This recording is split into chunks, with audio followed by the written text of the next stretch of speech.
আসসালামু আলাইকুম, welcome to my channel learn with Farzana. আজকের ভিডিওতে আমরা সুপারপজিশন থিওরাম অ্যাপ্লাই করে কিভাবে সার্কিটের প্রবলেম সলভ করতে পারি তা দেখব। এর আগের ভিডিওতে কিন্তু আমি সুপারপজিশন থিওরামকে কিভাবে ইউজ করতে হয় তা কিন্তু বিস্তারিত আলোচনা করেছি। তোমরা যদি সেই ভিডিওটি না দেখে থাকো তাহলে অবশ্যই কিন্তু ভিডিওটি দেখে আসবে, তাহলে তোমাদের এই কনসেপ্টটা বুঝতে আরও ইজি হবে। তাহলে চলো শুরু করা যাক। এখানে দেখো একটা প্রবলেম দেওয়া আছে যে এই যে একটা সার্কিট দেওয়া আছে, এখানে বলেছে কি যে determine I1 for the network. এই নেটওয়ার্কের জন্য আমাদেরকে I1টা বের করতে হবে। তাহলে I1টা কোথায় আছে? এই যে এখানে আমাদের এই I1টা বের করে নিতে হবে, ঠিক আছে। তাহলে দেখো যে এখানে যদি I1টা বের করি, তার মানে এই I1 এই কারেন্টটা কোন রেজিস্টরের মধ্যে দিয়ে যাচ্ছে? এই যে এই R1 রেজিস্টরের মধ্যে দিয়ে যে আমাদের কারেন্টটা যাচ্ছে, সেই কারেন্টের ভ্যালুটা আমাদের কি বের করতে বলেছে। তাহলে দেখো আমরা এর আগের ভিডিওতে কিন্তু বলেছি যে সুপারপজিশন থিওরাম কখন অ্যাপ্লাই করা যায়? যখন এই সার্কিটে দুইটি সোর্স থাকবে, মানে দুইটি বলতে কি একাধিক সোর্স থাকবে, মানে দুইয়ের অধিকও কিন্তু থাকতে পারে। এখানে তুমি যে একের অধিক, মানে একটা থাকবে না, একের অধিক যে কোনো 2, 3, 4, 5 এরকম থাকতে পারে। তো তখন আমরা কি করব? সুপারপজিশন থিওরাম কিন্তু অ্যাপ্লাই করতে পারবো। আর আমাদের এই সুপারপজিশন থিওরাম অ্যাপ্লাই করার জন্য আমরা যে কোনো একটি ভোল্টেজ সোর্স বা কারেন্ট সোর্স, যে কোনো একটি সোর্স, ইন্ডিপেন্ডেন্ট যে সোর্স আছে, যে কোনো একটি সোর্সকে অন রাখবো, বাকিগুলোকে কি করব? অফ করব। তারপরে আমরা সেই অনুযায়ী ক্যালকুলেশন করব। তাহলে চলো এর সলিউশনটা আমরা দেখে নিই। এখানে দেখো প্রথমে আমরা কি করব? Considering 3A is active. প্রথমে আমরা ধরে নিয়েছি কি যে 3A যে আমাদের কারেন্ট সোর্স আছে তা আমরা অ্যাক্টিভ করে নিয়েছি। আর বাকি সব আমি কি বলেছি যে একটি অ্যাক্টিভ করলে বাকি সব আমরা ডিঅ্যাক্টিভ করে দিব, মানে অফ করে দিব। তাহলে এখানে দেখো যে ভোল্টেজ সোর্সটা যদি আমরা অফ করে দিই তাহলে কি হয়? আমরা কিন্তু আগে কিন্তু বেসিক জেনে এসেছি। আগের ভিডিওতে আমি বলেছি যে কিভাবে ভোল্টেজ সোর্স তোমরা অফ করতে পারো। অফ করার জন্য আমাদের কি করতে হবে? শর্ট সার্কিট করে দিতে হবে। তার মানে ভোল্টেজ সোর্সকে আমরা কি করব?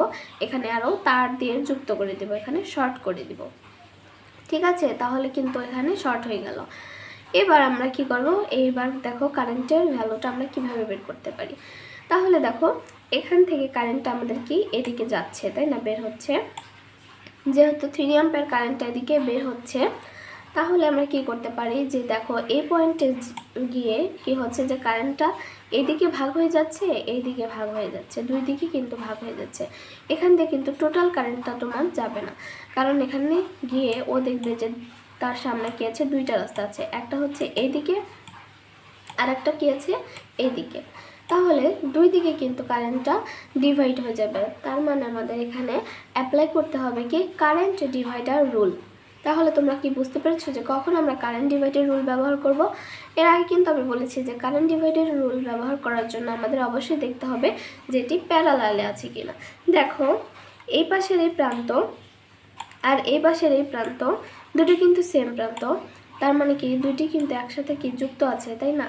তার মানে আবার এই পাশের এই প্রান্তটা এই পাশের এই প্রান্তের সাথে কিন্তু যুক্ত আছে। তার মানে কি এটার দুইটি সোর্সের এখানে দেখো যে দুইটি যদি কি এলিমেন্ট আছে যে আমাদের রেজিস্টার, সেই দুইটি প্রান্ত কিন্তু একই। তাহলে এখানে আমি বুঝতে পারছি যে এটি আমাদের কি প্যারালাল সার্কিট আছে। তার মানে কারেন্ট ডিভাইডার রুল অবশ্যই এখানে অ্যাপ্লাই করা যায়। এবার দেখো কারেন্ট ডিভাইডার রুল আমরা জানি কি যে যেহেতু আমরা এই যে এই বরাবর কারেন্ট ডিভাইডার রুলটা অ্যাপ্লাই করব, তার মানে এই I1 এর জন্য। তাহলে এখানে দেখো যে I1 এর জন্য যদি আমরা কারেন্ট ডিভাইডার রুলটা ব্যবহার করি তাহলে কি হয়? I1 এর জন্য যখন আমরা কারেন্ট ডিভাইডার রুল ব্যবহার করব, তার মানে এখানে I1 প্রাইম দিয়ে দিচ্ছি। তার মানে এরপরে তো আমাদের আবার তো I1টা বের করতে হবে, তাই না? কারণ কি আমরা প্রথমে কনসিডার করেছি A3 একটা সোর্স, তারপরে তো আরেকটা সোর্সকে কনসিডার করতে হবে। তার মানে এখানে I1 আমরা একটা প্রাইম দিতে পারি। এবার দেখো যেহেতু এই বরাবর, তার মানে আমাদের টোটাল কারেন্ট ইনটু কি হবে যে এই যে বরাবর আমার কারেন্টটা যাবে, এই রেজিস্টার যে আছে তার বিপরীত রেজিস্ট্যান্স যেটা আছে সেটা আমাদের উপরে লিখতে হবে। তাহলে যে বরাবর আমরা কারেন্ট নির্ণয় করব, কারেন্ট ডিভাইডার রুলের কি নিয়ম কি, যে বরাবর আমরা কি করব, এই যে এই শাখায় যদি আমরা কি করি কারেন্টটা বের করতে চাই, তাহলে এই শাখার যে বিপরীত যে শাখাটা আছে অর্থাৎ আরেকটি যে রেজিস্টার আছে তা আমাদের কি উপরে লিখতে হবে, আর নিচে দুইটারই কি করতে হবে যোগফল। ঠিক আছে, এই জিনিসটা কিন্তু ক্লিয়ার হতে হবে।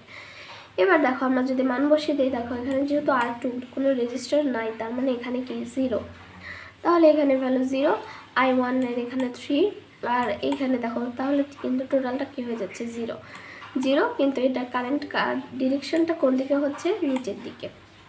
কারণ কি কারেন্ট এই দিক থেকে বের হয়েছে, তাই না, তারপরে এদিকে এসেছে, এবার এদিক থেকে এদিকে যাবে, তার মানে কারেন্টের ডিরেকশনটা আমাদের কি নিচের দিকে। এবার দেখো আমাদের কিন্তু ফার্স্ট কাজ শেষ। এবার আমরা কি করব, একটা ভোল্টেজ সোর্স নিয়ে আমরা কিন্তু কারেন্টটা বের করে ফেলেছি। এবার আমরা কি করব, যে আরেকটা যে আমাদের একটা সোর্স নিয়ে কিন্তু আমাদের কারেন্টটা বের করে ফেলেছি। এবার আমরা কি করব, যে আরেকটি যে আমাদের সোর্স ছিল সেটা নিয়ে বের করব। এবার দেখো কি করব, যে এবার আমরা এই যে 3 ভোল্ট যেটা ছিল এটাকে অ্যাক্টিভ করব, আর এই যে মাঝে যে আমাদের যে কারেন্ট সোর্স ছিল সেটাকে আমরা কি করব, অফ করে দিব। তার মানে আমরা জানি কি কারেন্ট সোর্স যদি আমরা অফ করি তাহলে সেখানে কি হয়ে যায় বলো তো, কারেন্ট সোর্স অফ করলে সেটি আমাদের ওপেন সার্কিট হয়ে যায়, তার মানে এখানে তারটা আমরা কি করেছি, কেটে দিয়েছি। ঠিক আছে, এরপরে দেখো এইটিকে যেহেতু এখান থেকে কোনো কি কারেন্ট কিন্তু ফ্লো হবে না, তার মানে এটিকে আমরা বাদ দিতে পারি এখানে। তাহলে দেখো এখন কিন্তু আমাদের এটি অনেক সুন্দর একটা সিম্পল একটা সার্কিট হয়ে গেছে। এবার দেখো আমরা এই বরাবর আয়নটা কিভাবে বের করতে পারি, যেহেতু এখান দিয়ে দেখো কারেন্টটা বের হবে, বের হয়ে এখান দিয়ে চলে আসবে, তার মানে দেখো এখানে কি অন্য কোনো পথ পাচ্ছেও, তার মানে এখানে কিন্তু একটাই পথ আছে, তার মানে কারেন্ট কিন্তু আমাদের এখানে ভাগ হচ্ছে না, তার মানে এখানে যে টোটাল যে কারেন্টটা সেটাই কিন্তু এইখান থেকে বের হয়ে এই দিক থেকে চলে যাচ্ছে।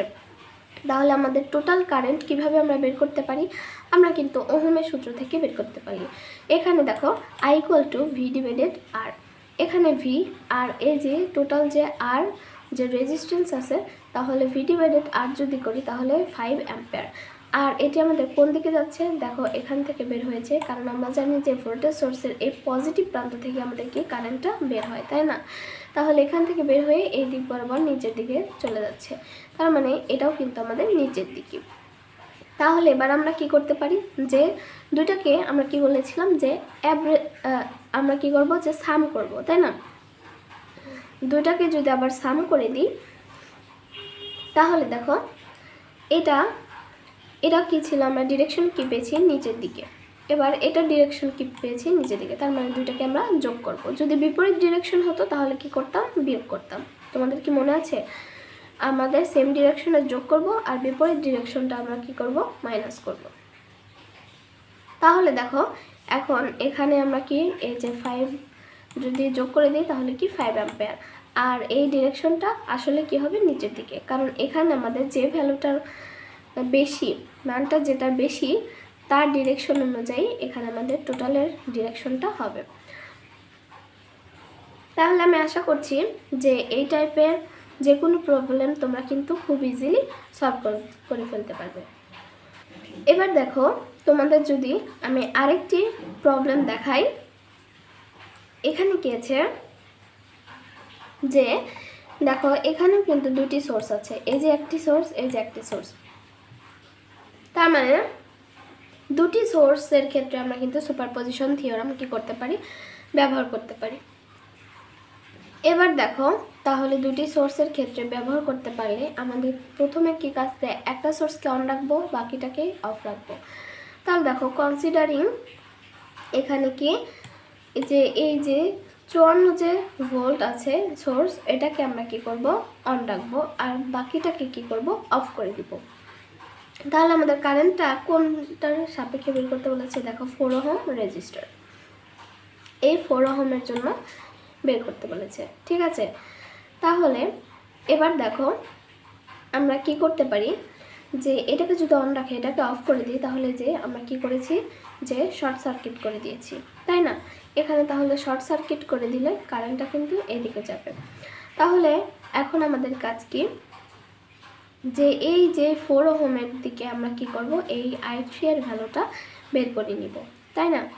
তাহলে 4 ওহম রেজিস্টারের ভিতর দিয়ে আমাদের এই যে কারেন্টটা যাচ্ছে তা যদি আমরা বের করতে চাই, দেখো 4 এখানে ছিল, আমরা কিন্তু এই বরাবরও লিখতে পারি। তার মানে আমরা বুঝছি কি যে এখানে এটা আর এটা আমাদের কি আছে, প্যারালালে আছে, আর এর সাথে আমাদের কি আছে, সিরিজে কানেক্ট আছে, তাই না?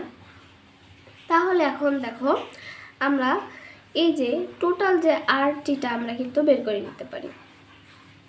টোটাল কি আরটিটা কিন্তু আমরা বের করে নিতে পারি, কারণ আমাদের দেখো এই রেজিস্টরের ভিতর দিয়ে আমাদের টোটাল কারেন্টটা যাচ্ছে, তারপরে এই পয়েন্টে এসে আমাদের ওই কারেন্টটা কি হচ্ছে, ভাগ হয়ে যাচ্ছে। তাহলে আমাদের প্রথমে আগে এই টোটাল কারেন্টটা বের করতে হবে, যে এই পয়েন্টে আমরা টোটাল কত কারেন্ট পাচ্ছি, তারপরে ওই কারেন্টটা ভাগ হয়ে এখান থেকে কত যাচ্ছে সেটি আমরা বের করতে পারবো। তাহলে দেখো টোটাল কারেন্ট যদি বের করতে চাই তাহলে আমাদের রুলস কি, যে V ডিভাইডেড R, তাই না, ওহমস ল। আরটা ওখানে কি, আরটা হচ্ছে আমাদের যে তুল্য রোধ, মানে টোটাল যে রোধটা ছিল। তাহলে এখানে দেখো যে যেহেতু এটা প্যারালালে আছে, তার মানে এটা প্যারালাল সার্কিটে দেব, আর এটা আমাদের কি আছে, সিরিজে আছে। প্যারালাল আর সিরিজ আমি কিন্তু এর আগের ভিডিওতে আলোচনা করেছি। তাহলে দেখো যে এই যে সিরিজের সাথে প্যারালাল আমরা যদি এখন এটা ক্যালকুলেশন করি, তাহলে কিন্তু 27 ওহমটা আমরা কি পেয়ে যাব, ঠিক আছে? এবার দেখো আমরা কি করতে পারি, যে I = V ডিভাইডেড RT, সেখানে ভির মানটা বসিয়ে দিতে পারি, আর তাহলে এখানে কিন্তু আমরা কি পেয়ে গেছি, টোটাল যে আইটা ছিল সেটা কিন্তু আমরা কি পেয়ে গিয়েছি। এবার এখানে দেখো আমি বলেছি কি, যে আমাদের এই প্রান্তে এসে কারেন্টটা ভাগ হয়ে গেছে, কারণ কি এই টোটাল কারেন্টটা তো আর এখান দিয়ে যাবে না, টোটাল কারেন্টটা এসে দুইটি পথ পেয়েছে, একটা এইদিকে একটা এইদিকে, তার মানে ভাগ হয়ে যাবে, তাই না? তাহলে আমাদের কিন্তু বের করতে হবে যে এই শাখা দিয়ে কত কারেন্ট যাচ্ছে, এই R3 দিয়ে কত যাচ্ছে। তাহলে এক্ষেত্রে আমাদের বিপরীত শাখা কোনটা, R2, তাই না?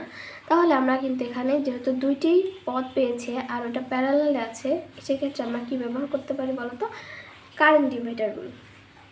তাহলে এখন যদি কারেন্ট ডিভাইডার রুলটা ওই ক্ষেত্রে ইউজ করো, তাহলে আমাদেরকে R3-র জন্য বের করবো, R3 শাখার, তাহলে তার বিপরীত শাখা হচ্ছে R2, তার মানে R2টা উপরে লিখতে হবে, তারপরে I, R R2 plus R3, ওই কারেন্ট ডিভাইডার রুল তোমাদের আমি যেভাবে বুঝিয়েছি ঠিক একইভাবে।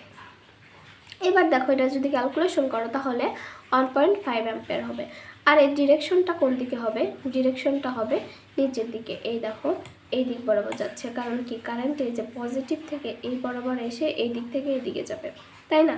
তার মানে কারেন্টটা আমাদের কি নিচের দিকে। এবার দেখো আমরা কি করব, আরেকটি যে ভোল্টেজ সোর্স ছিল তাকে অন করব, এবার এই পাশেরটাকে আমরা কি করে দিয়েছি, অফ করে দিয়েছি। তাহলে দেখো এখন কি হবে, যে যেহেতু এই পাশেরটা আমরা অফ করে দিয়েছি, তার মানে এখান থেকে আমাদের কি কারেন্টটা শুরু হবে, তাই না, যে এই বরাবর যাবে। এখন যেতে যেতে এই দেখো এই পয়েন্টে এসে আমাদের কি কারেন্টটা এই দিক থেকে ভাগ হয়ে যাবে, তারপরে এই টোটাল কারেন্টটাই কিন্তু এই যে R3 রেজিস্টার দিয়ে যাবে, ঠিক আছে?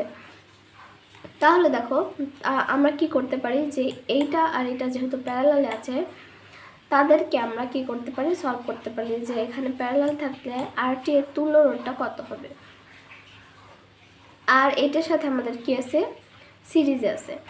তার মানে দেখো যদি টোটালটা আমরা বের করি এর আগের মতোই, তাহলে V ডিভাইডেড এখানে RT করলে এখানে কত হয়, যে 4 অ্যাম্পিয়ার, এটা কি হচ্ছে তাহলে আমাদের উপরের দিকে, ঠিক আছে? তোমরা কি বুঝতে পেরেছো? এবার দেখো যে এবার টোটাল কারেন্টটা আমরা কি করতে পারি, যে আমরা কি বলেছি, যে ডিরেকশন অনুযায়ী আমরা দেখব, দেখো এটা নিচের দিকে আর এটা কি উপরের দিকে, তার মানে মাইনাস করতে হবে, তাই না? তাহলে দেখো বড়টা থেকে আমরা ছোটটা মাইনাস করে দেব, বড়টা থেকে ছোটটা মাইনাস করে দিব, আর মাইনাস করে যে ভ্যালুটা পাবো, এই বড়টার যে চিহ্ন ছিল সেই চিহ্নটাই, সেই ডিরেকশনটাই আমরা কি বসিয়ে দেব। তাহলে আমি আশা করছি আমার ভিডিওটি যদি তোমরা মনোযোগ সহকারে দেখো, তাহলে কিন্তু খুব ইজিলি এই টাইপের যে কোনো সার্কিট তোমরা সলভ করতে পারবে। তাহলে আজকে এই পর্যন্তই, আর আগামীতে আরও নতুন টপিক নিয়ে কিন্তু তোমাদের সাথে দেখা হবে। আমি আশা করছি আমার ভিডিওগুলো তোমাদের জন্য হেল্পফুল হবে। আর আমার ভিডিওগুলো যদি তোমাদের ভালো লেগে থাকে তাহলে অবশ্যই আমার চ্যানেলটি সাবস্ক্রাইব করে দেবে এবং বেল আইকনটি অবশ্যই অন রাখবে।